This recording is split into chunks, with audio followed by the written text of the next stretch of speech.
Halo, Assalamualaikum warahmatullahi wabarakatuh. Kembali lagi dengan Budia. Oke, hari ini kita akan melanjutkan pembelajaran subtema 2, pembelajaran 4 dan 5.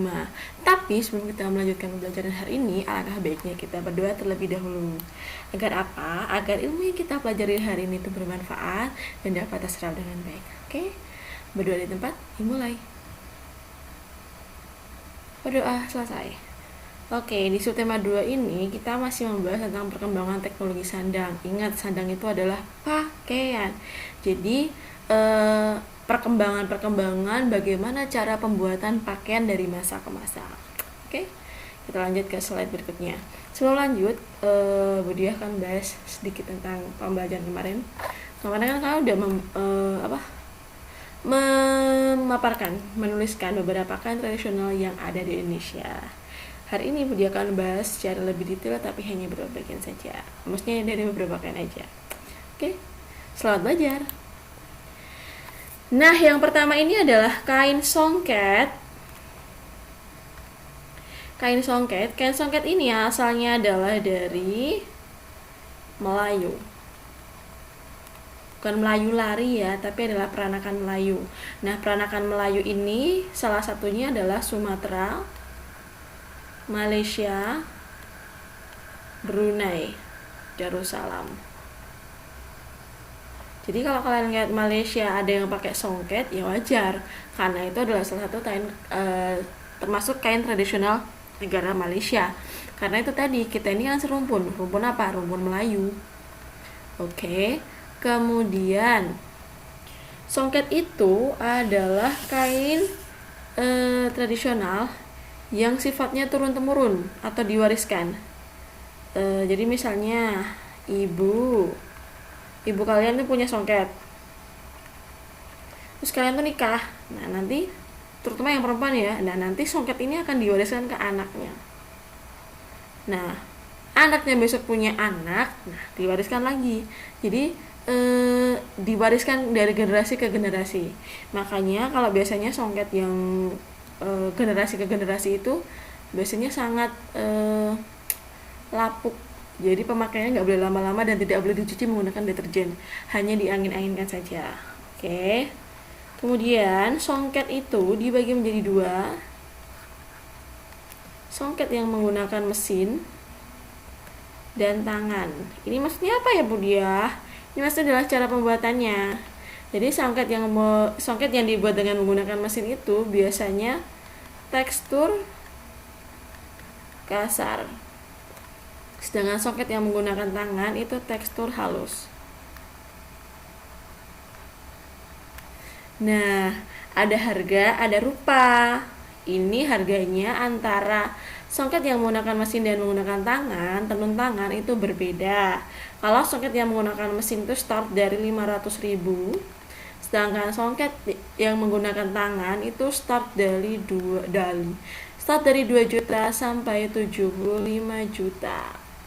Kok mahal banget sih Bu dia? 75 juta ini misalnya, ini yang paling mahal ya. 75 juta ini itu biasanya dibuat dengan benang emas asli. Jadi bagian yang coraknya yang warnanya emas-emas ini itu menggunakan benang emas asli, makanya harganya bisa mencapai 75 juta.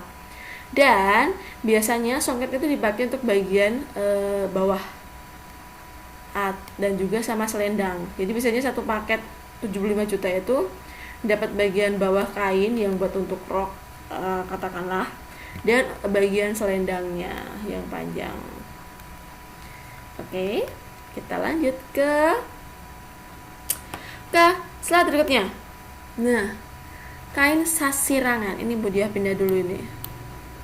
Kain sasirangan itu adalah kain yang asalnya dari Banjar, suku Banjar, atau Kalimantan Selatan, Kalsel, Kalimantan Selatan. Oke, kalau kalian perhatikan motif ini tuh hampir sama kayak motif batik jumputan. tapi beda nama ya. Kalau ini namanya kain sasirangan, seperti itu ya. Ini biasanya untuk adat pernikahan juga. Next. Oke, kain ulos. Kain ulos itu berasal dari Sumatera Utara, atau dari suku Batak. Nah, biasanya di suku Batak penggunaan ulos itu satu untuk upacara pernikahan, dua upacara kematian. Nah, kain ulos ini pun juga termasuk simbol adat ya. Jadi, aku diakhir dulu ininya. Oke. Ulos ketika untuk upacara pernikahan itu orang tua akan memakaikan ulos ke anaknya yang disebut dengan adat mengulosi. Jadi, orang tua memakaikan ulos ke anaknya.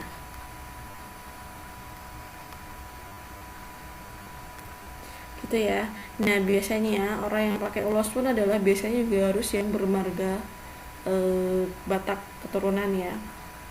Batak keturunan. Jadi kita sebagai suku Jawa, setahu dia tidak boleh, bukan tidak boleh, tapi untuk upacara mengulosi ya. Mengulosi ini hanya untuk masyarakat asli Batak. Kalau misalnya orang Batak nikah dengan Jawa ya boleh, tapi nanti mungkin ada upacara lainnya. Tapi biasanya yang mengulosi ini adalah tradisi adat suku Batak. Kemudian misalnya nih fotonya seperti ini. Nah, ini tradisi mengulosi.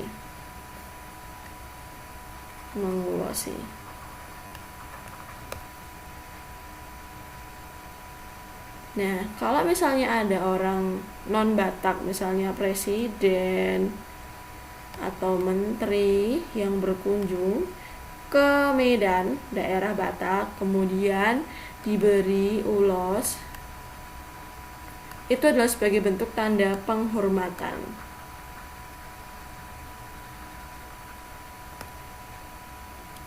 Oke, sekarang kita lanjut ke kain berikutnya. Kain tapis Bugis atau kain sarung. Kain sarung. Nah, kain sarung atau kain Bugis ini itu dibuat dari sutra. Sutranya itu juga ulatnya yang memakan daun murbei. Karena ulat yang memakan daun murbei akan menghasilkan benang sutra.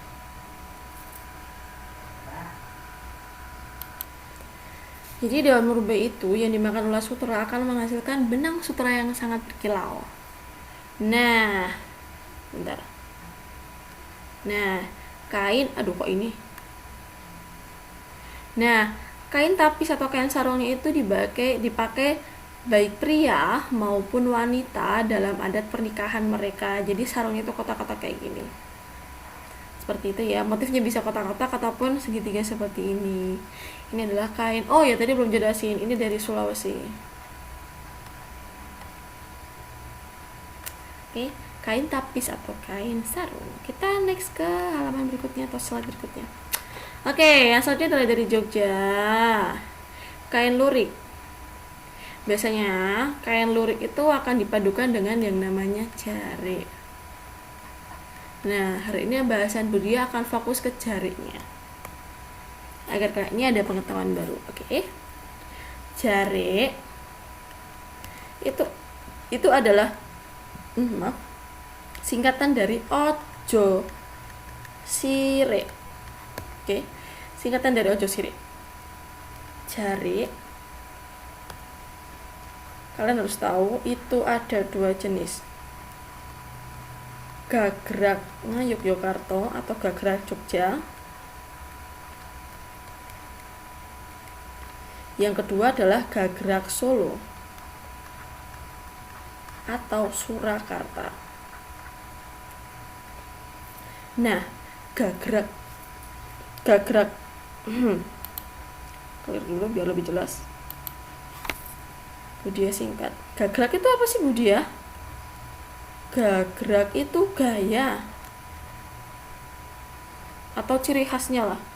Gaya Jogja, ciri warna dominan putih, gelap, coklatnya coklat agak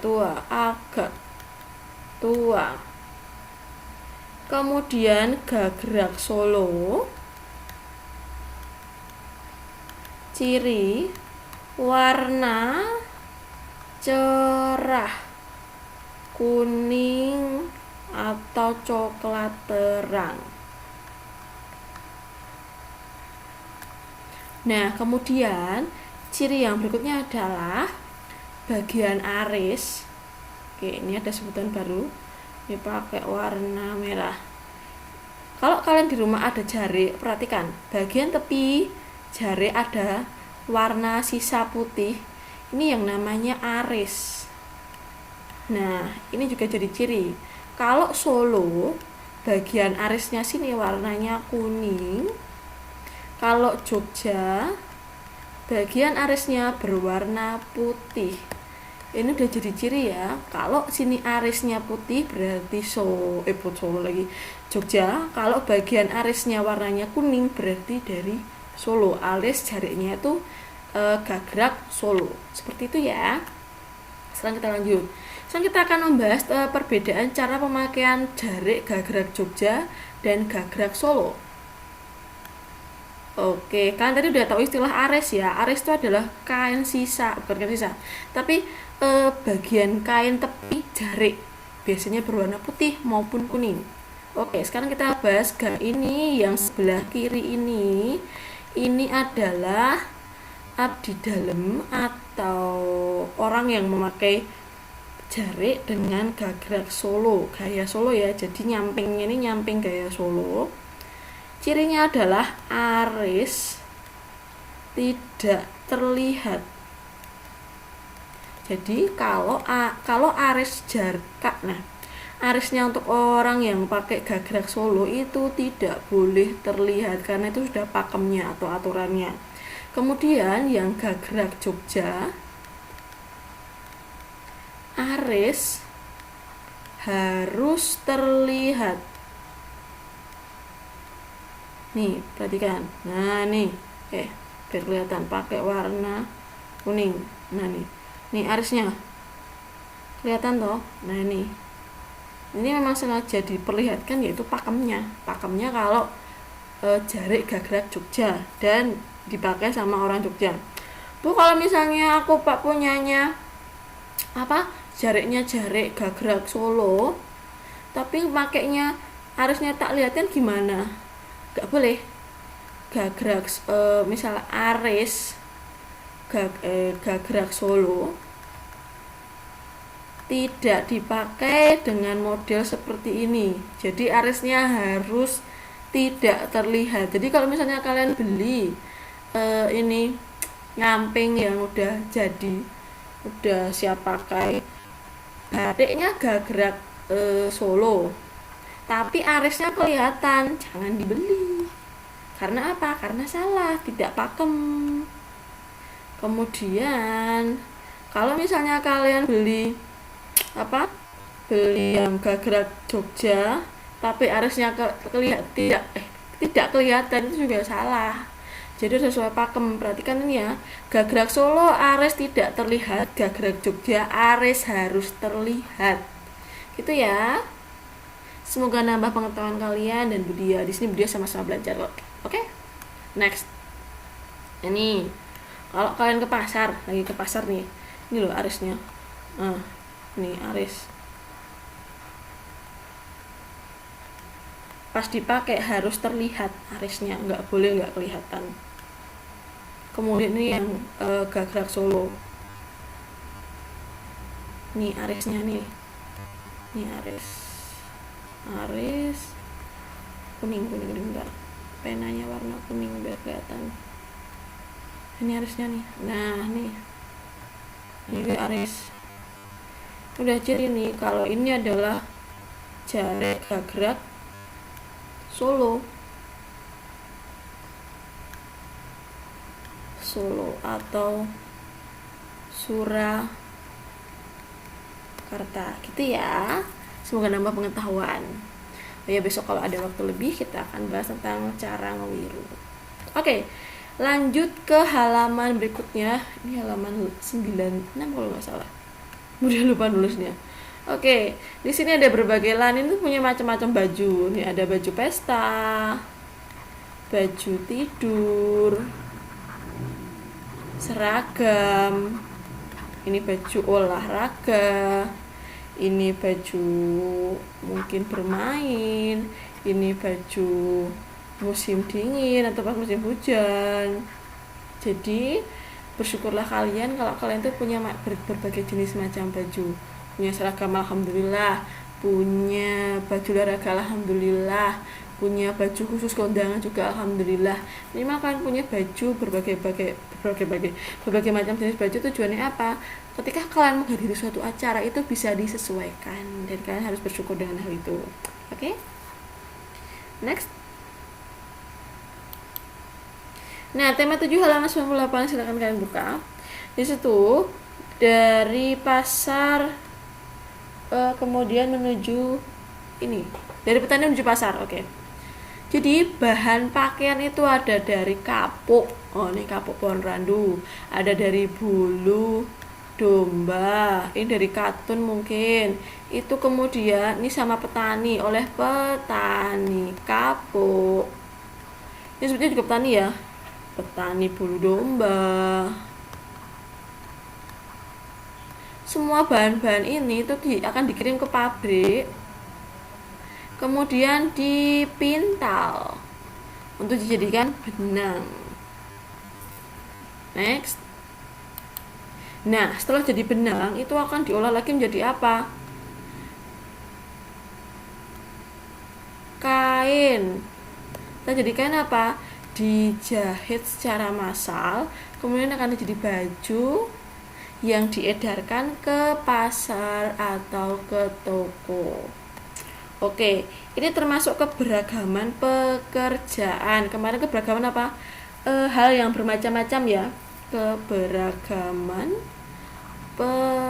pekerjaan. Oke. Yang namanya baju itu nggak akan kalian dapat dengan cuma-cuma. Harus ada yang namanya dari apa? Petani kapuk. Kemudian dari apa?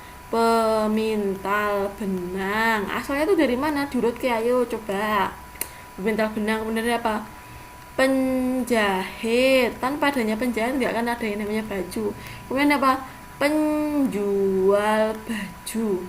Keberagaman ini, keberagaman pekerjaan dari petani, dari pemintal benang, dari penjahit, dari penjual baju, itu mempermudah hidup.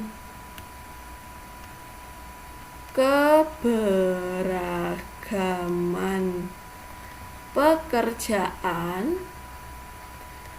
mempermudah sama dengan mempermudah hidup. Apalagi kita contohkan lagi misalnya, oke, penjual bakso. Itu di situ siapa sih? Orang yang lapar kan? Atau yang lagi pengen makan bakso. Coba diurutin. Penjual bakso dari mana? Penggilingan daging. Dari mana lagi? Penjual daging. Terus jadi pekerja apa lagi? Jagal sapi atau tukang sembelih sapi. Dari mana lagi? Dari peternak sapi. Peternak sapi dapat makan dari mana? Penjual kolonjono misalnya. Kan banyak pekerjaan toh ini. Tanpa adanya berbagai pekerjaan ini, kita tuh nggak akan mendapatkan semua hal ini dengan mudah, nak. Itu ya. Next. Oke. Ini tugas yang pertama. Sebentar, tugas pertama. Tugas 1. Foto 2 jari di rumah, atau kalau nggak ada jari ya satu lah, satu jari di rumah, tuliskan termasuk gagrag mana, Jogja atau Solo. Alasan, misalnya karena aris berwarna kuning, misalnya ya, seperti itu. Oke, ini yang tugas kedua. Itu tugas keduanya. Silakan tentukan simetri putar. Tugas 2, simetri putar dari bangun-bangun berikut. Ini ya, 4, 5, 6. Oke, jadi ini ada 6 bangun datar. Silakan tentukan simetri putaran. Jadi tugasnya ada 2 ya, dikumpulkan hari itu juga, paling lambat hari Sabtu sore. Sekian dulu materi hari ini, kembali lagi di hari Senin. Wassalamualaikum warahmatullahi wabarakatuh.